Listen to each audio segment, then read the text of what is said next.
Maulan na tanghali dito sa amin mga mari, kaya masarap talaga magluto ng mga ganitong mga pagkain, no?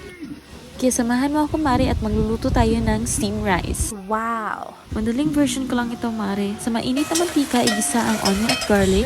Next naman ay yung mga prito natin kanina ng mga baboy. Toyo mari. Oyster sauce. At water. At huwag kalimutan maglagay ng pamintang dahon, pamintang buo at star anise. At sa panimpla naman, maglagay ng asin.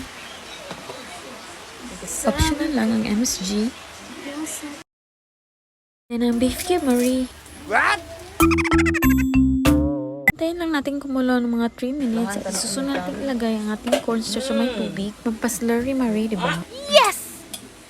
Pagkatapos nating ilagay ang ating cornstarch, mag-antay lang tayo ng mga 3 minutes hanggang sa maging malapot-lapot na siya at huwag nating kalimutan ang ating green peas. Ganang tamis naman ganang. After ng 152 years ng papakulo, pag ganito na yung consistency, pwede na itong hainin at iahon sa kahirapan. Pagkatapos niyan ay pwede natin tutuhin ang malalamig natin mga kanin. Dito sa amin tawagin itong bahaw. Lagyan ko na ito ng liquid seasoning at toyo mari.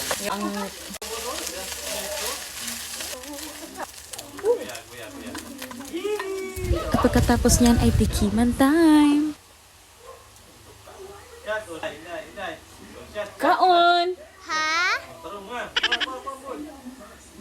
Mut eh. Napuno ko ni sa anik-anik. What? Frog steam rice at dim sum, char. Woo!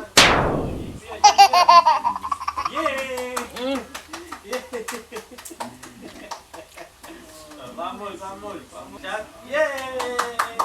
Sash ang eme ng dimsum pero parang masarap naman ang kain ng aking mag-ama dito.